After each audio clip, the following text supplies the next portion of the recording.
Hello friends, आज हम आपको बताने वाले हैं, यहाँ पर हम जो है मैथ की क्लास स्टार्टिंग कर रहे हैं। ठीक है, आज से आपकी क्लास कंटिन्यू चलने वाली है और मैथ की जो हाई स्कूल की क्लास है इसमें हम यहाँ से स्टार्ट करेंगे आज त्रिकोणमिति से। किससे स्टार्ट करेंगे? त्रिकोणमिति से। देखिएगा यहाँ पे बिल्कुल ध्यान से देखना भाई। आपने क्लास में पढ़ लिया, लेकिन यहाँ पे क्या है, आपको रिवीजन मिल जाएगा। तो मेरा मानना तो यह है कि आप बहुत मतलब ध्यान से देखना, आपका रिवीजन इतने अच्छे से करा देंगे ताकि आपको जो है एग्जाम में बहुत ही अच्छे नंबर से आप नंबर ला पाओगे आप मैथ का। ठीक है, तो मैं आपको यहाँ पे मैथ की क्लास स्टार्ट करने जा रहा हूँ और आज से रेगुलर आपके हमारे चैनल देव 63 नॉलेज पर आपको ये मैथ की क्लास कंटिन्यू मिलने वाली है। ठीक है, और ये आपको हम त्रिकोणमिति स्टार्ट करें, लेकिन त्रिकोणमिति का आप चैप्टर हम पढ़ाने से पहले, प्रश्नावली को पढ़ाने से पहले उसमें क्या जान लेंगे? सबसे पहले कि त्रिकोणमिति का परिचय, त्रिकोणमिति का परिचय यानी त्रिकोणमिति के सूत्र वगैरह, तो ये हमें देखना है पहले। ठीक है, तो ध्यान से देखना। त्रिकोणमिति बेसिकली क्या है? त्रिकोणमिति यानी तीन भुजाओं वाली, जिसमें क्या होता है, एक समकोण त्रिभुज होता है। और इसमें क्या बताया जाता है, इसमें क्या किसका अध्ययन करा जाता है? त्रिभुज। त्रिभुज के जो कोण है और उसकी जो भुजाएं हैं, त्रिभुज के जो कोण हैं और भुजाओं के बीच में संबंध दिखाना है, त्रिकोणमिति है। ठीक है, तो यानी कि हमें एंगल निकालने हैं और भुजाएं निकालनी है। इसमें एक क्या होता है, बेसिकली इसमें क्या होता है, समकोण त्रिभुज होता है। ठीक है, तो हम यहाँ पे बता दें, ये है आपका जिस तरह से ये समकोण त्रिभुज है। ठीक है, सॉरी, ये आपका समकोण त्रिभुज है। ठीक है, इसमें से हम कुछ भी मान सकते हैं। यहाँ पे कुछ एंगल मान लेते हैं ऐसे, ये भुजाओं को जैसे इसको नाम दे देते हैं। यहाँ पे हमने नाम दे दिया ए, बी और सी। ठीक है, ए, बी और सी, इसमें ये समकोण त्रिभुज है। कौन सा त्रिभुज है? समकोण त्रिभुज है। ये 90 डिग्री का एंगल है। ठीक है, तो हमें क्या बताना है? भुजाओं और कोणों के बीच में पारस्परिक संबंध ही त्रिकोणमिति कहलाता है। ठीक है, अब हमें ये ए और बी, जैसे ये भुजा है ए से बी तक की, ये भुजा है, ए से बी तक की भुजा है, और ए से सी तक की ये वाली भुजा है, और बी से सी तक की ये वाली भुजा है, और ये इसका एंगल है। अगर हम इसको कुछ भी मान सकते हैं, यहाँ पे एंगल का नाम भी दे सकते हैं। जैसे ए है तो इसको एंगल ए मान लो, ये बी है तो इसको एंगल बी मान लो, ये सी है तो इसको एंगल सी मान लीजिए। ठीक है, कुछ भी मान सकते हैं, ऐसा नहीं है कि ए बी सी मानना है, पी क्यू आर एस कुछ भी मान सकते हैं, जो भी आपको मन में करे। ठीक है, लेकिन हमें ये ध्यान रखना है, जो ये 90 डिग्री कोण है, जिस पर 90 डिग्री कोण बनता है, यानी ये एंगल बी जो है, ठीक है, बी के सामने वाली भुजा क्यों होगी, मतलब 90 डिग्री के सामने वाली भुजा जो कहलाती है, क्या कहलाती है? वो कहलाती है कर्ण। क्या कहलाती है? कर्ण कहलाती है। तो हम इसको नाम दे देते हैं कर्ण। ठीक है, और ए और बी, अब ए और बी वाली भुजा क्या कहलाती है? ये बेस, नीचे का आधार है, बेस है जिस पर ये टिका हुआ है। यानी ये जो त्रिभुज टिका हुआ है, किस पे टिका हुआ? ए और बी वाली भुजा पर टिका हुआ। तो हम इसको क्या नाम देंगे? A B. इसको क्या नाम दिया हमने? आधार। क्या नाम दिया? आधार। बी से सी वाली भुजा को हमने क्या नाम दिया? ये होती है, ये सीधी खड़ी है, इसको बोलते हैं लंब। इसको क्या बोलेंगे? लंब। ठीक है, इसको और इसको इधर उधर कर लो, कहीं भी घुमा लो, इस त्रिभुज को कहीं भी घुमा लो, इससे कोई फर्क नहीं पड़ने वाला। आधार और लंब से कोई फर्क नहीं पड़ने वाला। बेसिकली ये ध्यान रखना हमें कि कर्ण, ये इसके सामने वाली 90 डिग्री के सामने वाली भुजा कर्ण कहलाती है। ठीक है, यहाँ तक आपको समझ में आ गया होगा। अब हमें क्या है, इसका त्रिकोणमिति अनुपात, त्रिकोणमिति अनुपात होता है। तो त्रिकोणमिति जो अनुपात होता है, किस किस का अनुपात निकालते हैं हम त्रिकोणमिति में? किस किस का निकालेंगे? साइन का, cos, tan, cot, sec, cosec. ठीक है, मैं आपको लिख कर बता देता हूँ। 6 अनुपात होते हैं। ठीक है, और हम कौन कौन से होते हैं? वो होते हैं, नंबर 1 साइन। साइन एंगल कुछ भी मान लो, थीटा मान लो, ABCD कुछ भी लिख सकते हैं।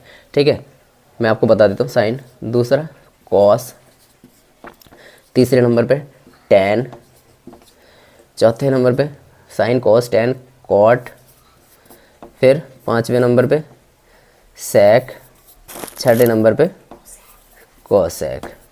कोसेक। ठीक है, यहाँ पे एंगल हम कुछ भी मान सकते हैं, ABCD या थीटा कुछ भी मान लेते हैं। ठीक है, हमें बेसिकली इसका अनुपात निकालना होता है। अनुपात क्या होता है? अनुपात होता है किसी भी दो त्रिभुज की कोई भी दो भुजाओं का अनुपात त्रिकोणमिति अनुपात कहलाएगा। ठीक है, तो अब हमें ये ध्यान रखना है, अब हमें ये ध्यान रखना है कि साइन किस किस का अनुपात है, कॉस किसका अनुपात है, टैन किसका अनुपात है, कॉट किसका अनुपात है, सेक किसका अनुपात है, और कोसेक किसका अनुपात है। ठीक है, तो हमें क्या है, एक इसे याद रखने के लिए मैं आपको एक छोटा सा एक फॉर्मूला है, जो उसे ये ध्यान रखना, आपको बहुत अच्छे से आपको समझ आ जाएगा। ठीक है, तो हम बताते हैं आपको। जैसे ये याद रखना आप, LAL लाल बटे कक्का, KKA लाल बटे कक्का। ठीक है, अब यहाँ से बस ये क्रम नहीं भूलना आपको, ये क्रम यही लेना है, sine cos tan cot sec cosec. अगर ये क्रम उल्टा सीधा कर दिया आपने तो आप कंफ्यूज हो जाओगे। ठीक है, तो याद करो तो इसी क्रम में करो, sine cos tan cot sec cosec. ठीक है, अब यहाँ पे लाल बटे कक्का है, लाल बटे कक्का, तो सबसे पहले क्या है हमारा साइन, तो साइन है ये, साइन वाला ये हो जाएगा लाल बटे कक्का। एल से क्या हुआ, एल से लंब और के से कर्ण, यानी कि लंब, लंब को हम क्या लिख सकते हैं, एल से डिनोट कर सकते हैं। ठीक है, और के को, कर्ण को के से, और ए आधार, आधार को ए से। तो यहाँ से पता चल गया, यानी कि साइन वाला क्या है, साइन वाला हो गया लंब बटे कर्ण, और इस साइन के बाद में आया कॉस, कॉस क्या हो गया, आधार बटे कर्ण, और टैन, टैन क्या हो गया, लंब बटे आधार। ठीक है, अब बात आती है कॉट की। बेसिकली तो 3 याद रखो आप, 3 से हो जाएगा। ठीक है, लेकिन मैं आगे भी बता देता हूँ। यहाँ पे कॉट है तो कॉट, अब यहाँ तक तो हम आगे ऊपर से नीचे, ऊपर से नीचे। अब कॉट के लिए हम क्या करेंगे, नीचे से ऊपर चल लो, आधार बटे लंब, सेक के लिए कर्ण बटे आधार, और कोसेक के लिए कर्ण बटे लंब, यानी कि एक दूसरे के मतलब कि अब उल्टा चल के आ रहा है। तो मैं आपको एक बार लिख के बता देता हूँ। जैसे sine, sine sine sine is equal to क्या हो गया, sine theta is equal to क्या, लंब बटे कर्ण। यहाँ पे एंगल मान लेना आप, ठीक है, कुछ भी एंगल रख लेना। लंब बटे कर्ण, एल बटे के, यानी कि लंब बटे कर्ण, समझ आया।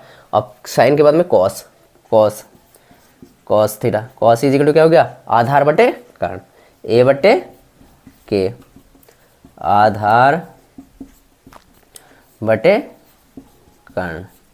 और फिर आता है sine cos tan, tan, tan is equal to क्या हो गया, लंब बटे आधार, एल बटे ए, यानी कि लंब बटे आधार, आधार आधार।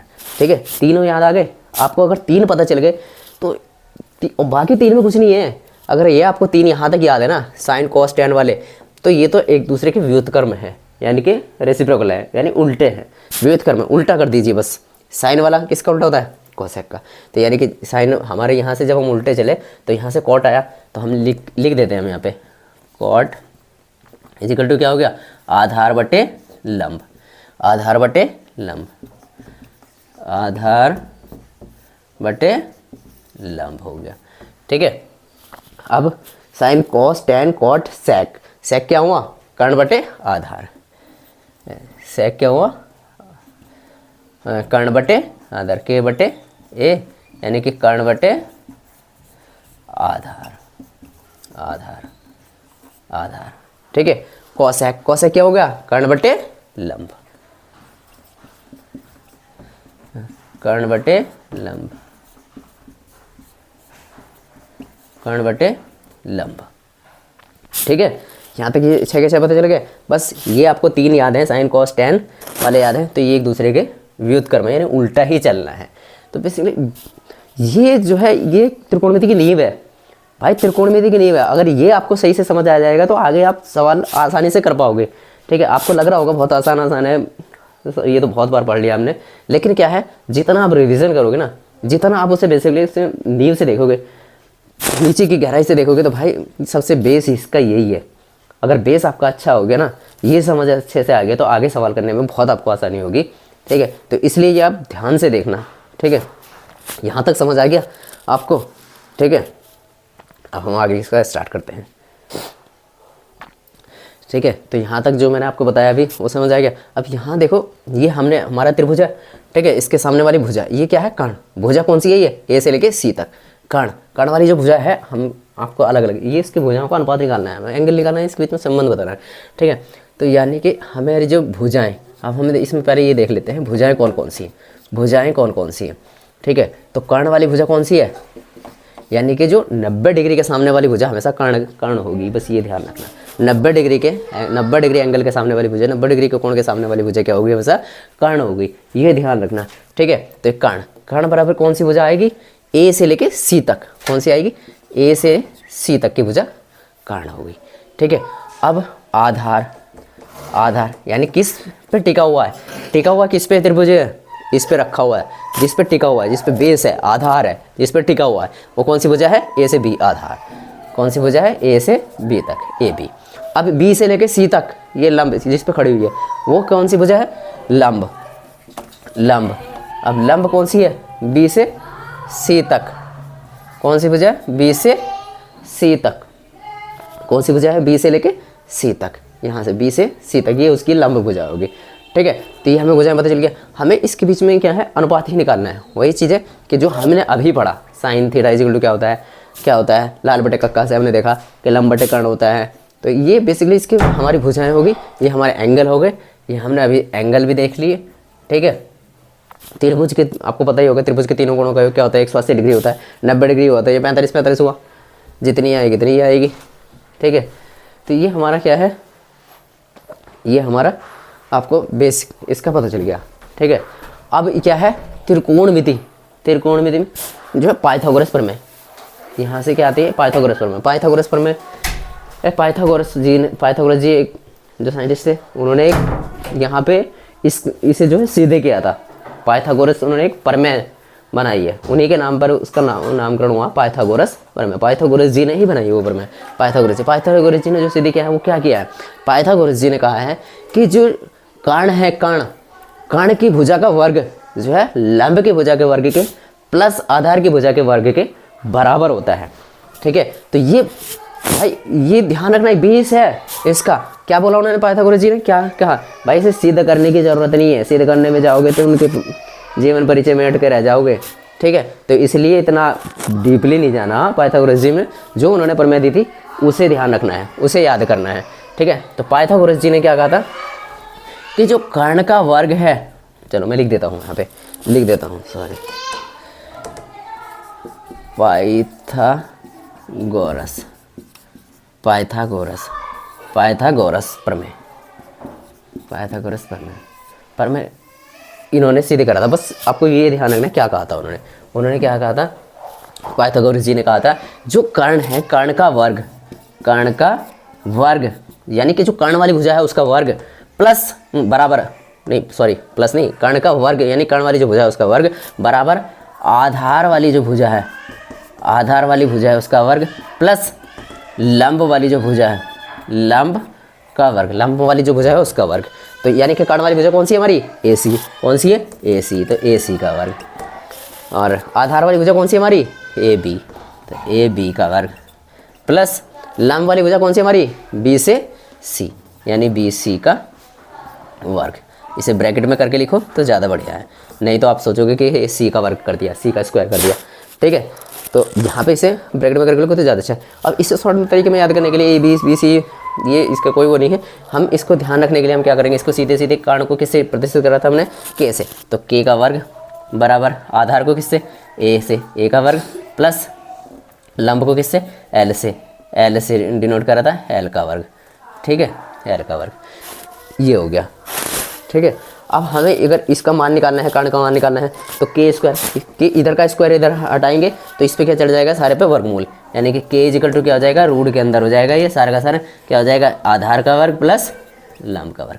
यानी कि पता चल गया ना मैंने के कहाँ से आया, ए कैसे, सिर्फ जो इसको हमने प्रदर्शित करा था ना जिससे हमने उसकी वैल्यू रख दी बस यहाँ पे, एल का वर्ग, ये निकल जाएगा। अगर हमें आधार का वर्ग निकालना है, अगर यहीं से हमें इसी समीकरण से हमें आधार का वर्ग निकालना है, तो ये आधार का वर्ग है, तो ये हम क्या कर सकते हैं, आधार का वर्ग इक्वल टू क्या होगा, कर्ण का वर्ग माइनस ये प्लस वाला लंब है इधर, इधर जाके क्या हो जाएगा, माइनस का लंब का वर्ग। ठीक है, आधार निकालना है तो इसके ऊपर रूट चढ़ जाएगा, यानी कि कर्ण का वर्ग माइनस एल का वर्ग, लंब का वर्ग। ठीक है, तो यहाँ से आपको पता चल गया। हम इससे 3 सूत्र बना सकते हैं भाई, 3 सूत्र बना सकते हैं यहाँ से। एक तो ये हो गया, दूसरा हमारा ये वाला हो गया, तीसरा अगर हम निकालना चाहें तो यहाँ से हमें लंब का वर्ग अगर हमें निकालना है तो आधार, अब की बार आधार क्या आ जाएगा, इधर माइनस में आ जाएगा। ठीक है, तो ये समझाने के लिए मैंने आपको बता दिया। बेसिकली एक याद रखना, ये वाला मेन तो ये वाला है, मेन जो है आपका ये वाला है। अगर आपको ये वाला याद है ना तो इसी से आप निकाल सकते हो। ठीक है, तो यहाँ तक आपको समझ आ गया होगा। ठीक है, आगे बताते हैं अब आपका। ठीक है फ्रेंड्स, यहाँ तक आपको जो मैंने आपको बताया वो समझ आ गया। अब यहाँ पे हमने जो अनुपात लिखे थे त्रिकोणमितीय अनुपात, क्या थे? Sign, cos, tan, cot, sec, cosec.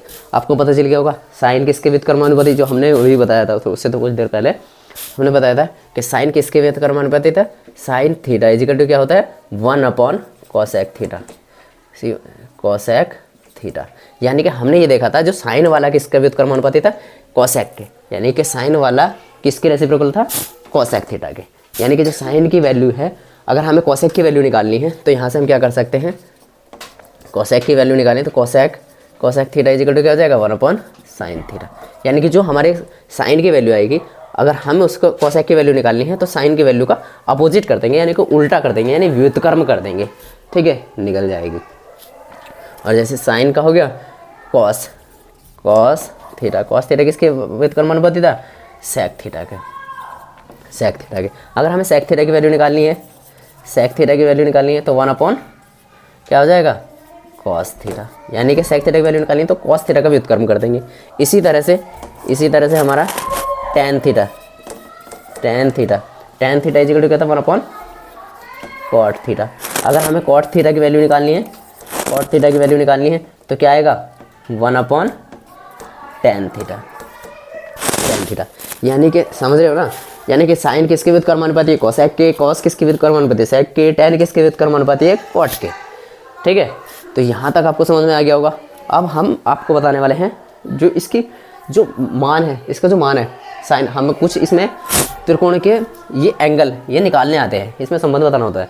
ठीक है, तो हमें कुछ मान है जो हमें याद करने पड़ते हैं भाई। ठीक है, अब याद करोगे तो कहाँ तक याद करोगे? भूल जाओगे। तो इसलिए मैं एक आपको ट्रिक बताऊंगा।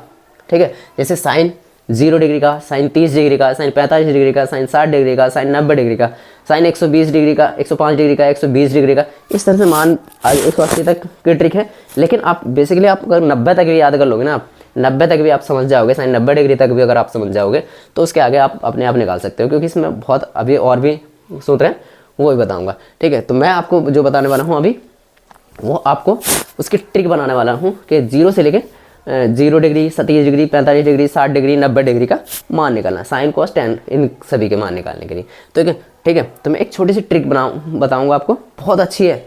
एक बार समझ जाओगे तो जिंदगी भर याद रखोगे। ठीक है, तो ध्यान से आप उसको देखना। ठीक है, रुक जा। ठीक है, तो ये आपको बताने वाले हैं कि साइन 0 डिग्री का मान, साइन 30 का, sine 45, sine 60 degree, sine 90 degree का मान। ठीक है, cos, tan, cot, sec, cosec. ठीक है, ये सब बेसिक आप इन 3 का ध्यान रखना। यहीं से आपको मैं ऐसे बता दूंगा कि यहीं से आप आराम से निकाल सकते हो कॉट, सेक, कोसेक, तीनों के, और उनके 6 के मान निकाल सकते हो आप। ठीक है, तो ये ध्यान से देखना। या तो आपकी सारी किताबों में भी है। ठीक है, लेकिन आपको क्या है ना, समझना तो पड़ेगा भाई। ठीक है, तो इसमें कुछ नहीं करना हमें, मैं एक बिल्कुल आसान वाली तरीका बताऊंगा आपको। निकालता हूँ कई तरह से सकते हैं, लेकिन मैं बिल्कुल आसान वाला तरीका बताऊंगा ताकि आपकी समझ में आ जाए। ठीक है, तो हमें कुछ नहीं करना, ये हमने मान रख लिए। तो अब हमें क्या करना है, साइन 0 डिग्री का मान, किसका? साइन 0 डिग्री का। तो यहाँ पे हमें क्या करना है, बस सिर्फ 0 से लेके 4 तक की गिनतियाँ लिख दो। ठीक है, 0, 1, 2, 3, 4 तक। ठीक है, कहाँ तक लिख दी? 0 से लेके 4 तक। 0, 1, 2, 3, 4 तक लिख दी। अब कॉस वाले में क्या करना है, उल्टी गिनती स्टार्ट कर दो 4 से। 4, 3, 2, 1, 0। ठीक है, यानी कि साइन में तो 0 से लेके 4 तक, और कॉस में 4 से लेके 0 तक, उल्टी गिनती। अब यहाँ पे टैन में जो ऊपर लिखा, ऊपर वाला लिख दो। 0, 1, 2, 3, 4, और इसके यहाँ तक लिख लिया।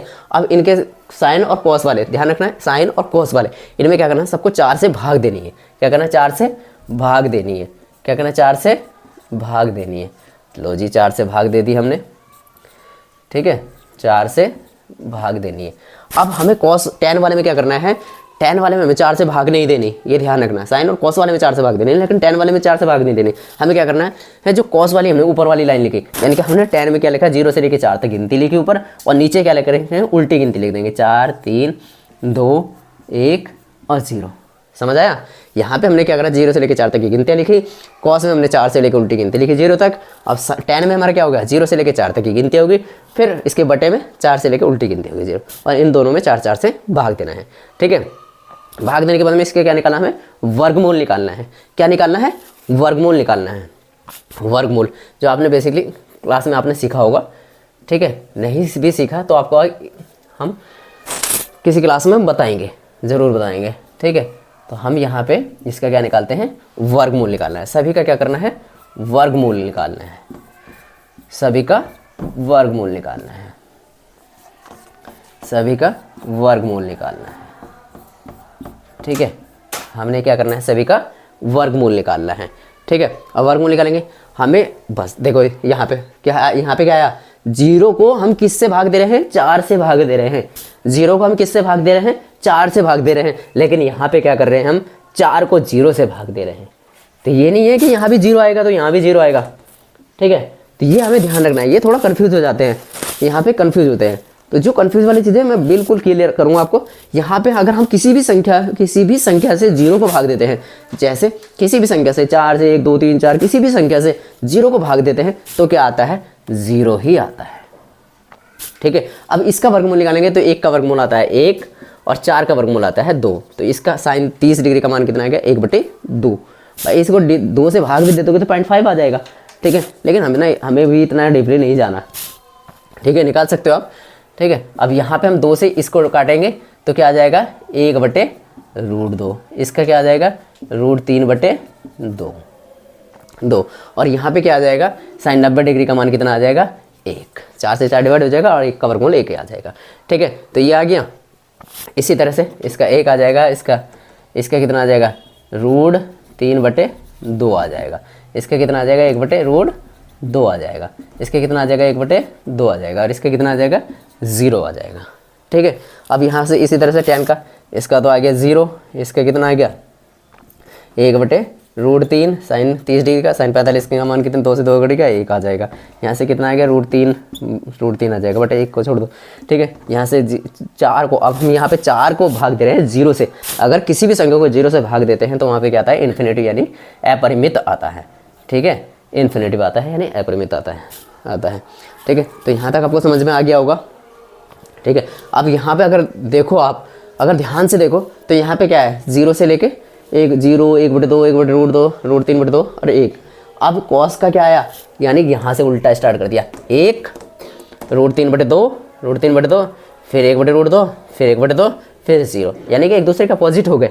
ठीक है, लेकिन अपोजिट में आप कंफ्यूज हो जाओगे, इसलिए ध्यान बेसिकली वही, बस इतना याद रखो यार, इतना याद रखो फ्रेंड्स कि यहाँ से 0 से लेके हमें किस तरह से 4 तक गिनते लिखनी है, सबको 4 से भाग देनी है, फिर उसका वर्गमूल निकालना है। ठीक है, यहाँ पे 4 से उल्टी गिनती लिखनी है, सबको 4 से भाग देनी है और उसका वर्गमूल निकालना है। यहाँ पे 0 से लेकर 4 तक की गिनती लिखनी है, फिर उसके बटे में किससे भाग देनी है, उल्टी गिनती से 4 3 2 1 0 से भाग देना है और उसका वर्गमूल निकालना है। ठीक है, यहाँ तक आपको समझ में आ गए। तो कॉट सेक कोसेक उनका आप आसानी से निकाल सकते हो, क्योंकि हमें पता है हमें पता है कि साइन थीटा किसके व्युत्क्रमानुपाती होता है। साइन थीटा हमें पता है, अभी मैंने थोड़ी देर पहले बताया था, साइन थीटा होता है कोसेक थीटा के। अब हमें कोसेक थीटा का मान निकालना है, तो कोसेक थीटा। अब थीटा की जगह पे हम कुछ भी मान रख सकते हैं, साइन 0 30 45 60 डिग्री। हमने माना कि यहाँ पे हम क्या मान रख दिया, हमने 30 डिग्री का ले लिया। कितना ले लिया, 30 डिग्री का। कोसेक 30 डिग्री क्या हो गया, बराबर क्या हो गया, sine 1/sin0 sine 30 degree. Cosec 30 degree बराबर क्या हो गया, 1/sin 30 डिग्री हो गया। ठीक है, अब साइन 30 डिग्री का मान हमें पता है, क्या साइन 30 डिग्री का मान क्या पता है, 1/2। कितना मान आता है, 1/1 तो है ये ऊपर पहले से, और इसका क्या हो गया, 1/2। अब ये 2 ऊपर चला जाएगा, ये वाला 2 ऊपर चला जाएगा, यानी कि इसका व्युत्क्रम हो गया, तो कितना आ गया, 2। यानी कि कोसेक 30 डिग्री का मान कितना आएगा, 2 आएगा। ठीक है, इसी तरह से हमने ये तो साइन का मान निकाला। यहाँ पे हमने कोसेक थीटा कोसेक का मान निकाला। ठीक है, इसी तरह से हम सेक का निकाल सकते हैं। सेक किसकी व्युत्क्रमानुपाती होता है, कॉस थीटा की व्युत्क्रमानुपाती होता है। टेन किसकी व्युत्क्रमानुपाती होता है, कॉट के, तो कॉट का मान भी निकाल लेंगे। यानी किसी भी टेबल को हम आसानी से आगे तक हम ले जा सकते हैं, यानी कि हम आसानी से मान निकाल सकते हैं। ठीक है, अगर चाहो तो इसका कुछ नहीं है, अगर आप चाहो तो अगले नेक्स्ट को एक पूरी टेबल में बना के बता दूंगा कि ये जो है ना यहीं से इसके मान के व्युत्क्रम करके भी, लेकिन आप कंफ्यूज हो जाओगे, इसलिए 3 को याद कर लो, ज़्यादा बड़े झंझट में मत फंसो, 3 को याद कर लो, बाकी तो अपना व्युत्क्रम करके भी आप निकाल लोगे। ठीक है, तो अभी ये आपकी टेबल समझ में आ गई है बहुत अच्छे से भाई। ये टेबल इसका बेस है, त्रिकोणमिति का बेस है, बेस। ठीक है, और जब तक नींव मजबूत नहीं होती ना, तब तक ना लेंटर भी मजबूत नहीं होता भाई।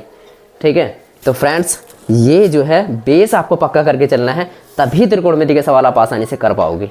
ठीक है, तो कराने को तो मैं अभी स्टार्टिंग ही प्रश्नावली से करा देता, लेकिन प्रश्नावली से करने से कोई फ़ायदा नहीं, क्योंकि जब तक हमें बेस नहीं पता चलेगा ना, तब तक हम उसको क्लियर अच्छे से समझ नहीं पाएंगे, सवाल नहीं कर पाएंगे। सवाल एक बार कर लेंगे फिर उसे भूल जाएंगे। ठीक है, तो इसलिए हमें बेस पता होना चाहिए, ये याद करना भाई। ठीक है, ये ट्रिक आपको समझ लेना किस तरह से मान निकालना है, और जब 2 4 10 बार करोगे ना आप, तो ये मान खुद पे खुद आपको ऑटोमेटिकली ही याद हो जाएंगे। ठीक है, तो आज की क्लास में हम इतना ही रखते हैं। ठीक है, तो फ्रेंड्स नया चैनल बनाया है हमने देव 63 नॉलेज के नाम से। ठीक है, अगर वीडियो अच्छी लगी हो तो प्लीज़ लाइक, कमेंट और सब्सक्राइब ज़रूर करें भाई। ठीक है, थैंक यू।